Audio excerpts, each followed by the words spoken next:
The Heroes of Olympus, Book 5, The Blood of Olympus, by Rick Riordan. Chapter 22, Reyna. The answer came to her before she was fully conscious. The initials on the sign at Barakina, HTK.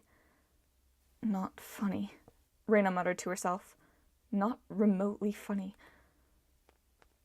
Years ago, Lupa had taught her how to sleep lightly, wake up alert, and be ready to attack. Now, as her senses returned, she took stock of her situation.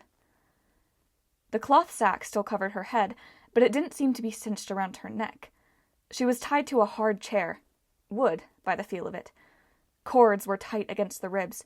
Her hands were bound behind her, but her legs were free at the ankles. Either her captors were sloppy, or they hadn't expected her to wake up so quickly. Reyna wriggled her fingers and toes. Whatever tranquilizer they'd used, the effects had worn off. Somewhere in front of her, footsteps echoed down a corridor. The sound got closer. Reyna let her muscles go slack. She rested her chin against her chest. A lock clicked. A door creaked open. Judging from the acoustics, Reyna was in a small room with brick or concrete walls, maybe a basement or a cell. One person entered the room. Reyna calculated the distance. No more than 5 feet. She surged upward, spinning so the chair legs smashed against her captor's body. The force broke the chair. Her captor fell with a pained grunt. Shouts from the corridor. More footsteps. Reyna shook the cloth sack off her head. She dropped into a backward roll, pulling her bound hands under her legs so her arms were in front of her. Her captor, a teen girl in gray camouflage, lay dazed on the floor, a knife at her belt. Reyna grabbed the knife and straddled her, pressing the blade against her captor's throat. 3 more girls crowded the doorway. 2 drew knives. The third knocked an arrow in her bow. For a moment, everyone froze. Her hostage's carotid artery pulsed under the blade. Wisely, the girl made no attempt to move. Reyna ran scenarios on how she could overcome the 3 in the doorway. All of them wore gray camouflage t-shirts, faded black jeans, black athletic shoes, and utility belts, like they were going camping or hiking or hunting. "You're the Hunters of Artemis," Reyna realized. "Take it easy," said the girl with the bow. Her ginger hair was shaved on the sides, long on the top. She had the build of a professional wrestler. "You've got the wrong impression." The girl on the floor exhaled, but Reyna knew that trick, trying to loosen an enemy's hold. Reyna pressed the knife tighter against the girl's throat. "You've got the wrong impression," Reyna said. "If you think you can attack me and take me captive. Where are my friends?" "Unharmed, right where you left them," the ginger girl promised. "Look, it's 3-1, and your hands are tied." "You're right," Reyna growled. "Get another 6 of you in here, and it might be a fair fight. I demand to see your lieutenant, Thalia Grace." The ginger girl blinked. Her comrades gripped their knives uneasily. On the floor, Reyna's hostage began to shake. Reyna thought she might be having a fit. Then she realized the girl was laughing. "Something funny?" Reyna asked. The girl's voice was a gravelly whisper.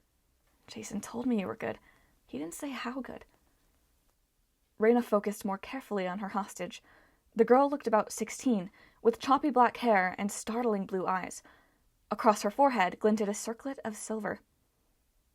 "You're Thalia?" "And I'd be happy to explain," Thalia said, "if you'd kindly not cut my throat." The hunters guided her through a maze of corridors. The walls were concrete blocks painted army green, devoid of windows. The only light came from dim fluorescents spaced every 20 feet.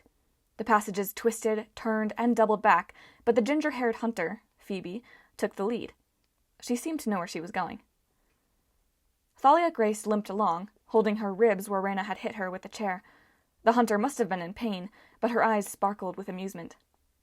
"Again, my apologies for abducting you." Thalia didn't sound very sorry. "This lair is secret. The Amazons have certain protocols." "The Amazons. You work for them?" "With them," Thalia corrected. "We have a mutual understanding. Sometimes the Amazons send recruits our way. Sometimes, if we come across girls who don't wish to be maidens forever, we send them to the Amazons. The Amazons do not have such vows." One of the other hunters snorted in disgust. Keeping male slaves in collars and orange jumpsuits? I'd rather keep a pack of dogs any day. Their males aren't slaves, Selin, Thalia chided, merely subservient. She glanced at Reyna. The Amazons and the hunters don't see eye to eye on everything, but since Gaia began to stir, we have been cooperating closely. With Camp Jupiter and Camp Half-Blood at each other's throats, well, someone has to deal with all the monsters. Our forces are spread across the entire continent. Reyna massaged the rope marks on her wrists. I thought you told Jason you knew nothing of Camp Jupiter. That was true then, but those days are over, thanks to Hera's scheming. Thalia's expression turned serious. How is my brother? When I left him in Epirus, he was fine. Reyna told her what she knew. She found Thalia's eyes distracting, electric blue, intense, and alert, so much like Jason's. Otherwise, the siblings looked nothing alike. Thalia's hair was choppy and dark. Her jeans were tattered, held together with safety pins. She wore metal chains around her neck and wrists, and her gray camo shirt sported a button that read, "Punk is not dead, you are." Reyna had always thought of Jason Grace as the all-American boy. Thalia looked more like the girl who robbed all-American boys at knife point in an alley. I hope he's still well, Thalia mused. A few nights ago I dreamed about our mother. It wasn't pleasant. Then I got Nico's message in my dreams, about Orion hunting you. That was even less pleasant. That's why you're here. You got Nico's message. Well, we didn't rush to Puerto Rico for a vacation. This is one of the Amazon's most secure strongholds. We took a gamble that we'd be able to intercept you. Intercept us? How? And why? In front of them, Phoebe stopped. The corridor dead-ended at a set of metal doors. Phoebe tapped on them with the butt of her knife, a complicated series of knocks, like Morse code. Thalia rubbed her bruised ribs. I'll have to leave you here. The hunters are patrolling the old city, keeping a lookout for Orion. I need to get back to the front lines. She held out her hand expectantly. My knife, please? Reyna handed it back. What about my own weapons? They'll be returned to you when you leave. I know it seems silly, the kidnapping and blindfolding and whatnot, but the Amazons take their security seriously. Last month, they had an incident at their main center in Seattle. Maybe you heard about it. A girl named Hazel Levesque stole a horse. The hunter Selin grinned. Naomi and I saw the security footage. Legendary. Epic, agreed the third hunter. At any rate, Thalia said, we're keeping an eye on Nico and the satyr. Unauthorized males aren't allowed anywhere near this place, but we left them a note so they wouldn't worry. From her belt, Thalia unfolded a piece of paper. She handed it to Reyna. It was a photocopy of a handwritten note. I owe you 1 Roman praetor. She will be returned safely. Sit tight. Otherwise, you'll be killed. XOX, the Hunters of Artemis. Reyna handed back the letter. Right. That won't worry them at all. Phoebe grinned. It's cool. I covered your Athena Parthenos with this new camouflage netting I designed. It should keep monsters, even Orion, from finding it. Besides, if my guess is right, Orion isn't tracking the statue as much as he's tracking you.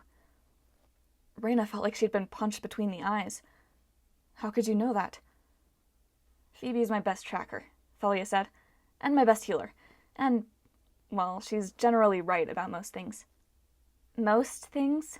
Phoebe protested. Thalia raised her hands in an I give up gesture. As for why we intercepted you, I'll let the Amazons explain. Phoebe, Selin, Naomi, accompany Reyna inside. I have to see to our defenses. You're expecting a fight, Reyna noted, but you said this place was secret and secure. Thalia sheathed her knife. You don't know Orion. I wish we had more time, Praetor. I'd like to hear about your camp and how you ended up there. You remind me so much of your sister, and yet... You know Hela? Reyna asked. Is she safe? Thalia tilted her head. None of us are safe these days, Praetor, so I really must go. Good hunting! Thalia disappeared down the corridor. The metal doors creaked open. The 3 hunters led Reyna through. After the claustrophobic tunnels, the size of the warehouse took Reyna's breath away. An array of giant eagles could have done maneuvers under the vast ceiling. 3-story-tall rows of shelves stretched into the distance. Robotic forklifts zipped through the aisles, retrieving boxes. Half a dozen young women in black pantsuits stood nearby, comparing notes on their tablet computers.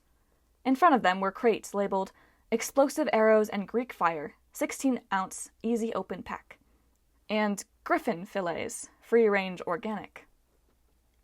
Directly in front of Reyna, behind a conference table piled high with reports and bladed weapons, sat a familiar figure. "Baby sister," Hill arose. "Here we are, home again, facing certain death again. We have to stop meeting like this."